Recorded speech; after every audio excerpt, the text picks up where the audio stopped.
3:15 in the morning. That's when it hits, isn't it?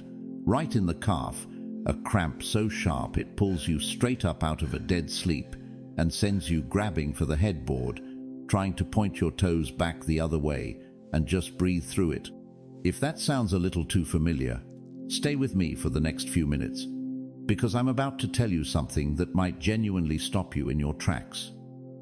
Whatever is missing from your body at 3 a.m. was written down thousands of years before the first magnesium pill ever rolled off a factory line. It was on Boaz's threshing floor. It was in the gift basket Jacob sent his sons down to Egypt with. It was in the strange, specific bread recipe God dictated to the prophet Ezekiel, word for word. Today we're counting down 8 of these foods. Foods your great-grandparents kept in the pantry without a second thought. Foods mentioned by name in scripture. Foods researchers are only now confirming actually do what our ancestors always quietly assumed they did. And we're not just going to tell you what they are. We're going to tell you exactly how to prepare each one, because the wrong preparation can quietly throw away most of the benefit before it ever reaches you. Stick around to number 1, because it involves the most famous phrase in the entire book of Exodus, and I promise you've never heard the twist behind it. Let's get into it. Number 8. Sesame seeds. Here's a number that should stop you mid-scroll. 1 ounce of sesame seeds, about 2 tablespoons, delivers close to 100 milligrams of magnesium. That's nearly a quarter of what your entire body needs in a day, out of a seed so small that 100 of them could sit in your open palm. Sesame isn't some trendy health store rediscovery. It's one of the oldest crops human beings have ever deliberately planted. Archaeologists have traced its cultivation back more than 5,000 years to the river valleys of Mesopotamia and the tombs of ancient Egypt, where jars of sesame oil were sealed away with the dead because it was considered far too valuable to leave behind in the world of the living. The Assyrians told a creation story in which the gods gathered the night before making the earth and drank sesame wine together first. That's how old and how sacred this little seed has always been treated. Here's what's actually happening inside it.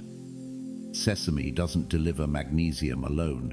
It arrives bundled with calcium, iron, zinc, and copper, an entire mineral team that supports each other's absorption rather than competing for it.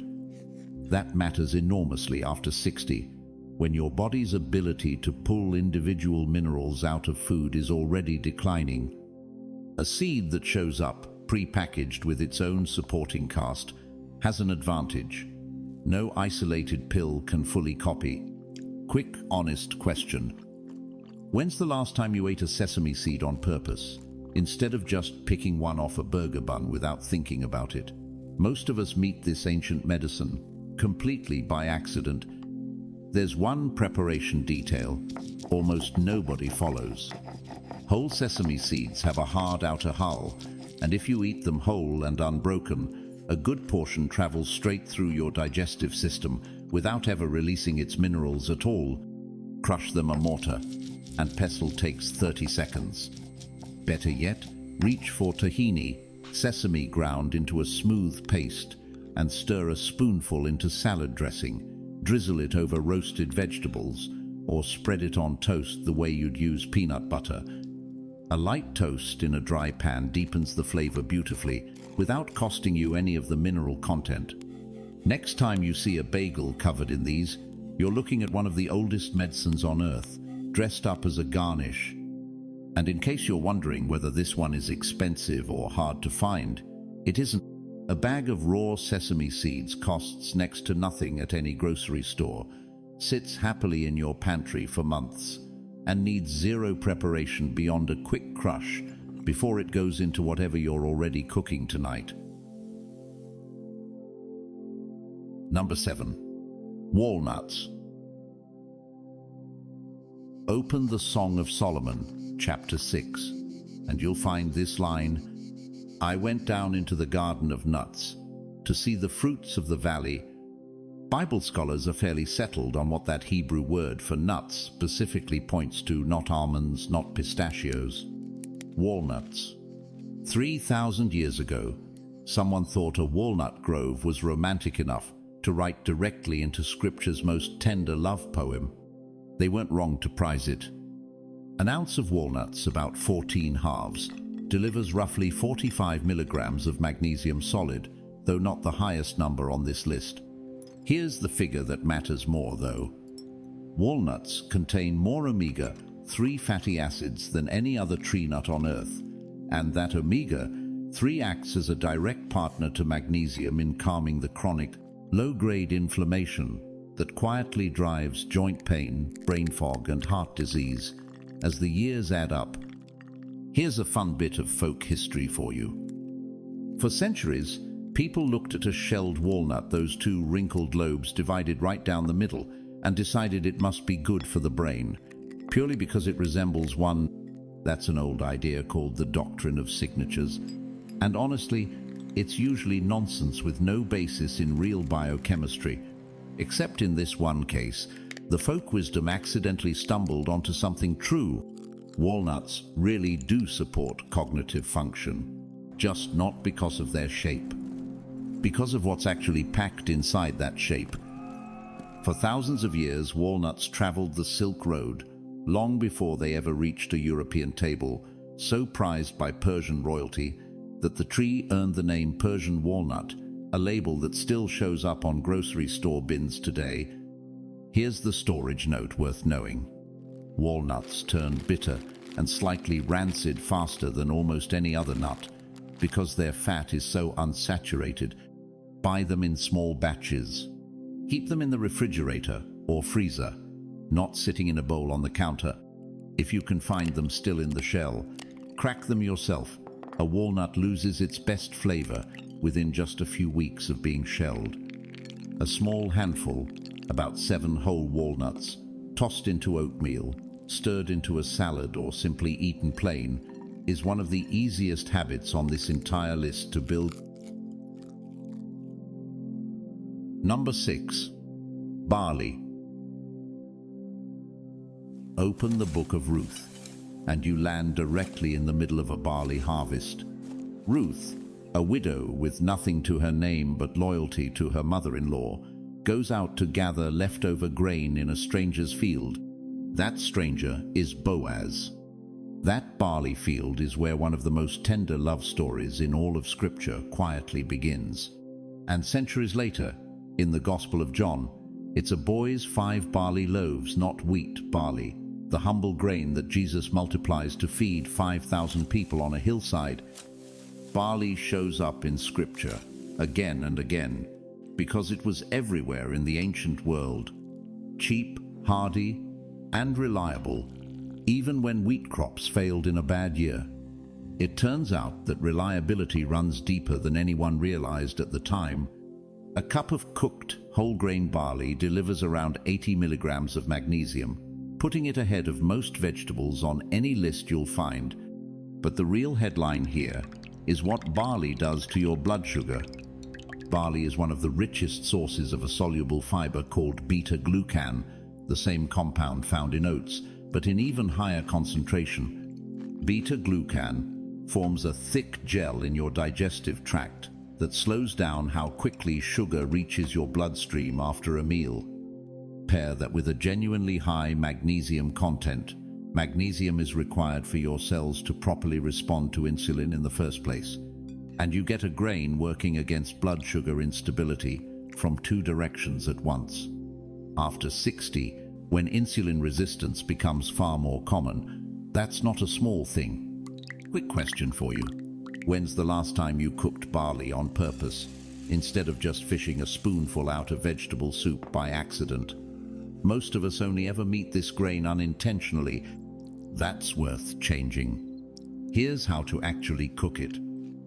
Look for whole grain or hulled barley, not the pearled kind that fills most grocery shelves. Pearling strips away the outer bran layer, where much of the magnesium and fiber actually live.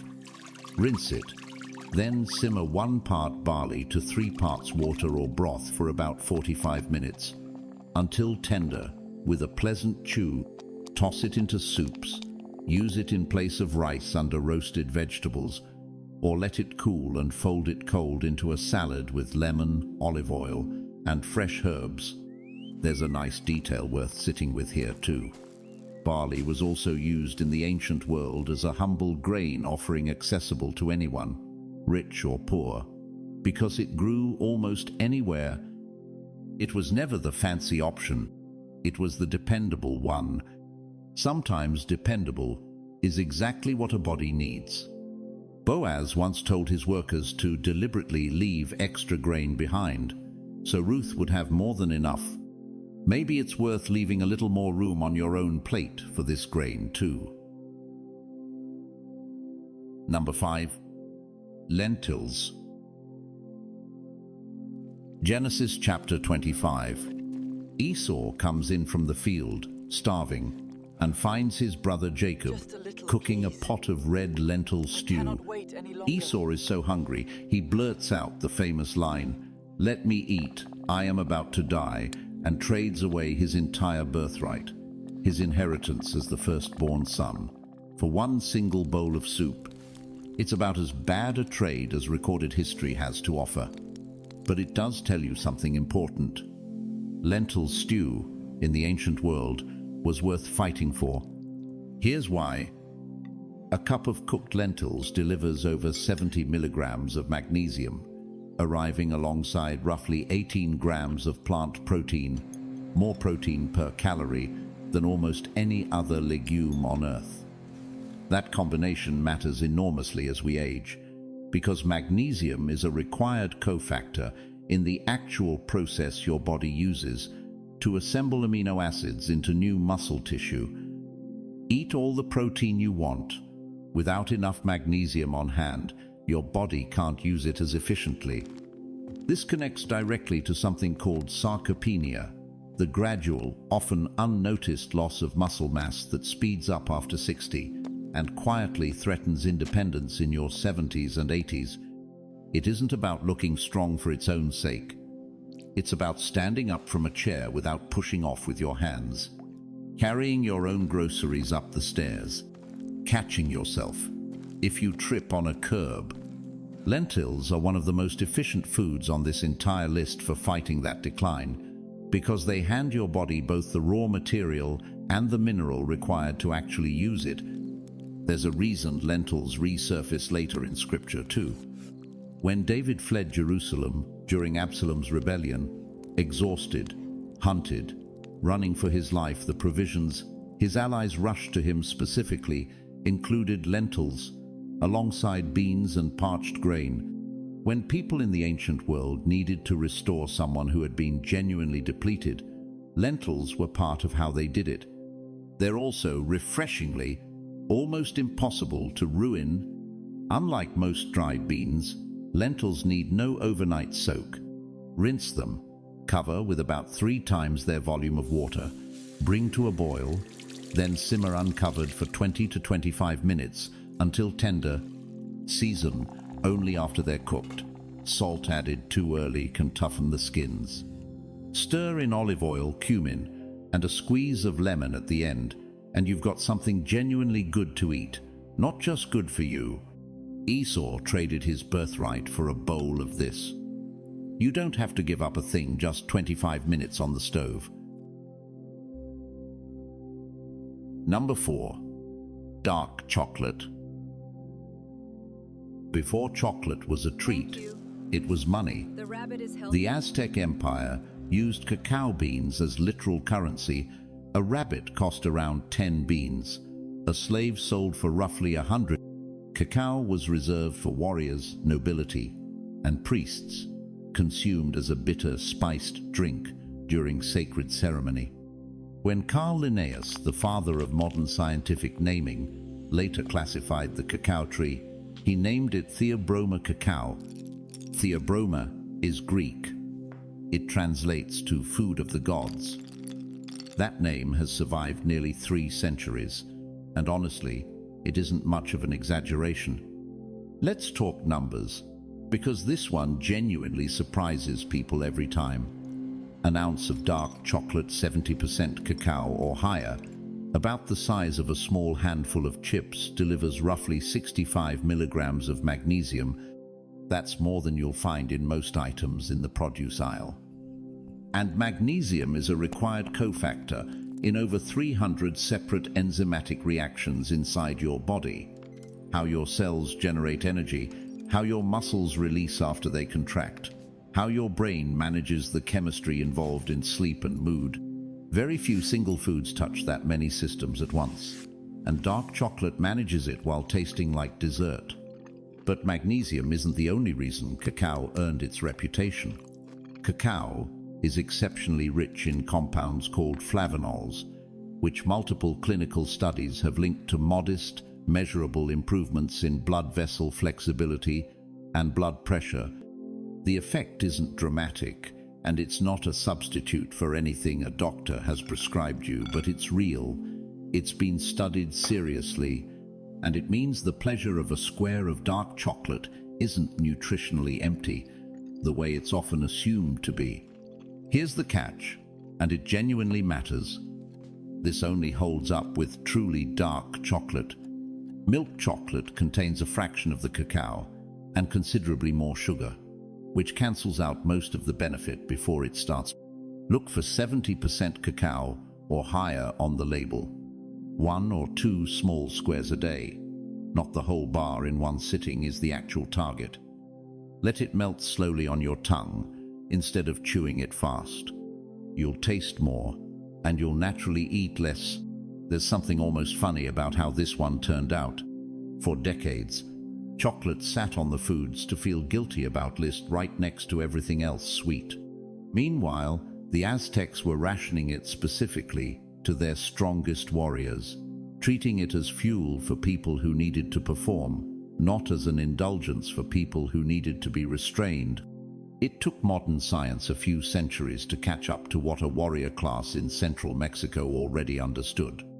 The Aztecs guarded this like treasure and rationed it to their warriors. You can keep a bar of it in your kitchen drawer. Try not to feel too guilty about that. Number 3. Brazil nuts. Deep in the Amazon grows a tree that can live for over 500 years and rise more than 150 feet into the canopy. Indigenous communities across the Amazon basin have gathered its seed pods, each one packed with a dozen or more Brazil nuts, arranged like segments of an orange, for longer than written history in the region even goes back. The tree is so ecologically specific, it still can't be successfully farmed on plantations.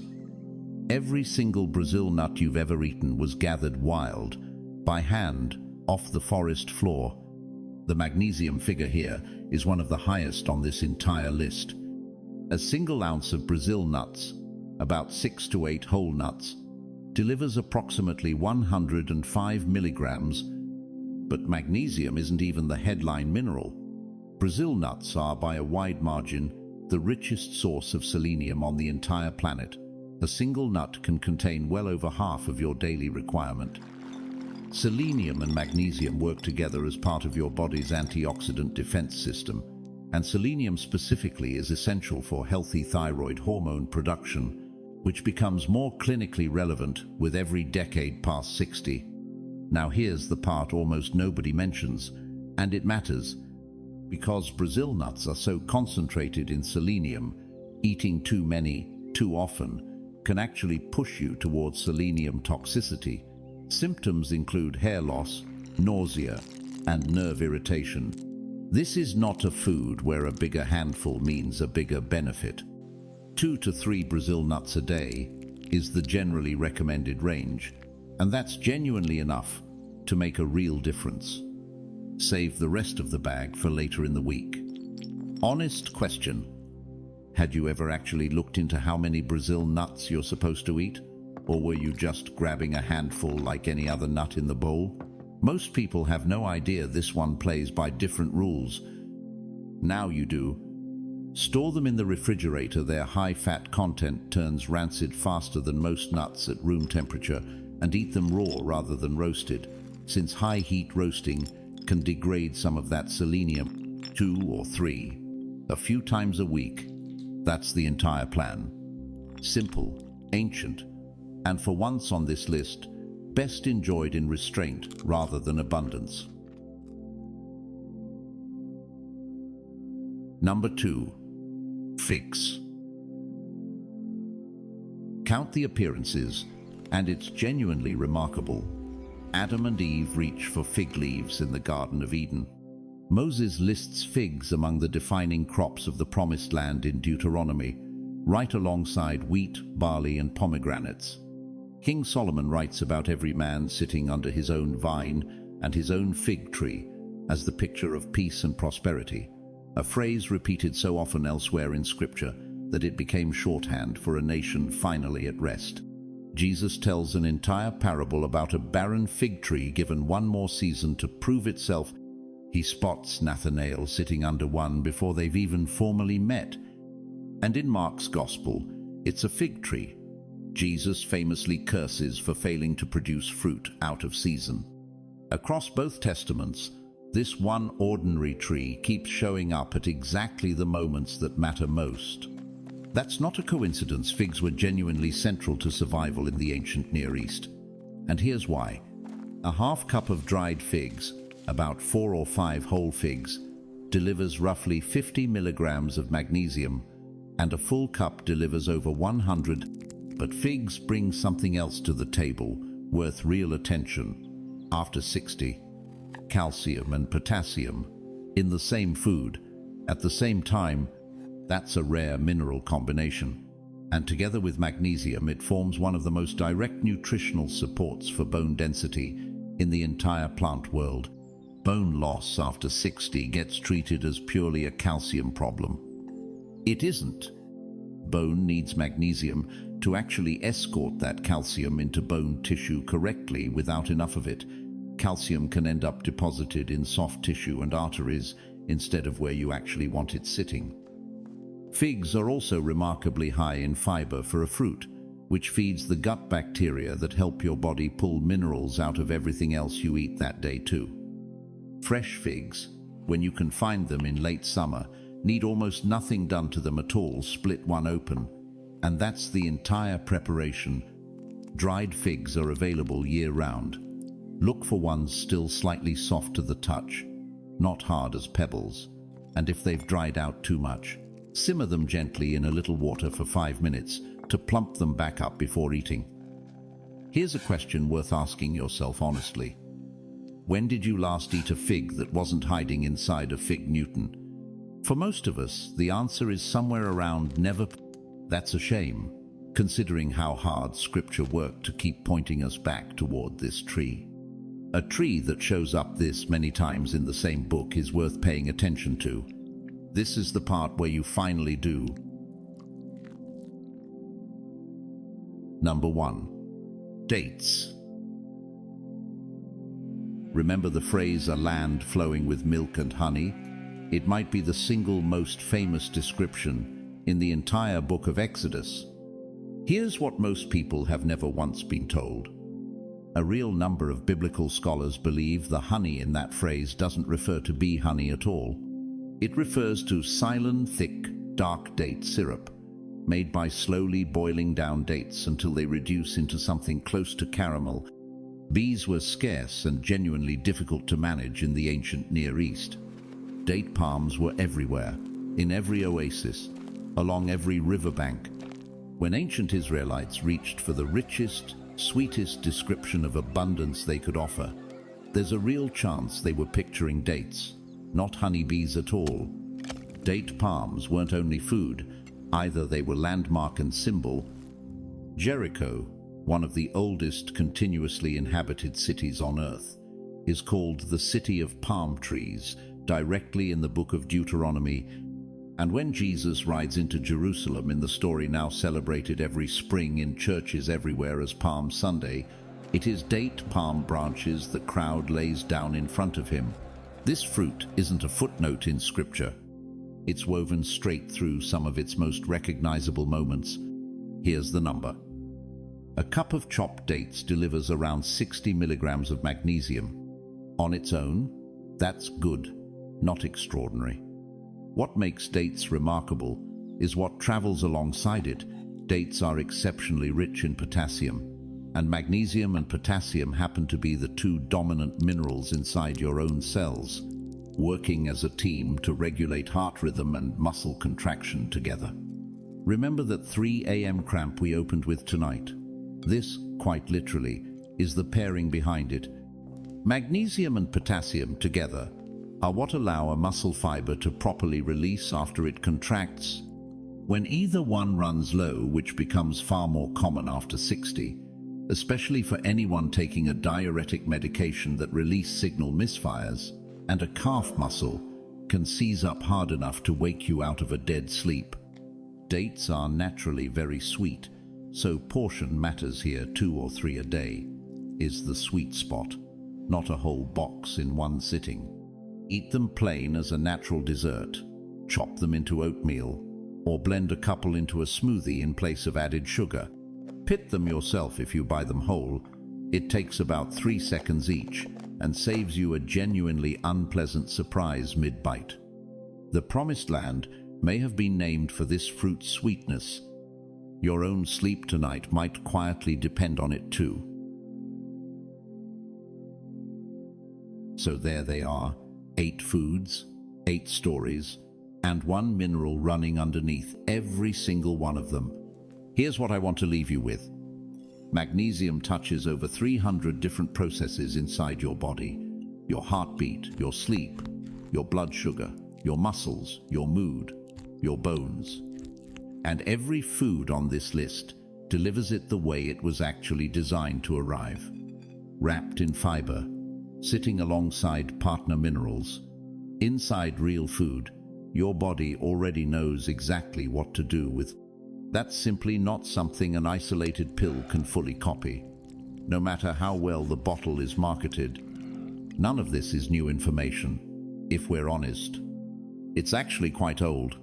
Ruth already knew barley. Esau already knew lentils.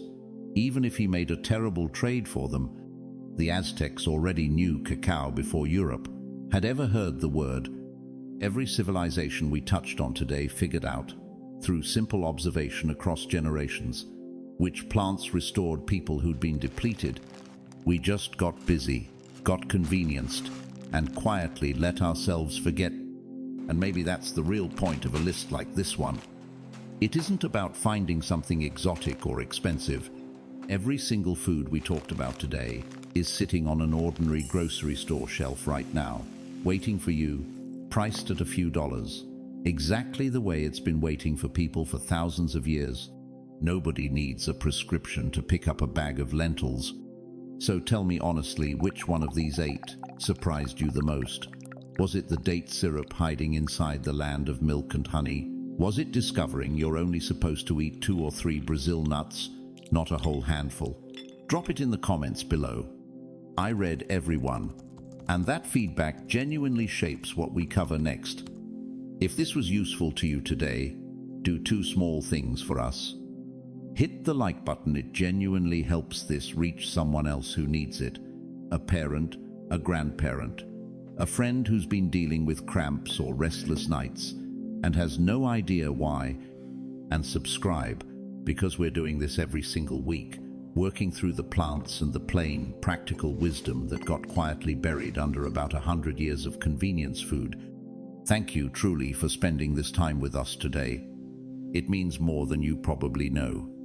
We'll see you in the next one.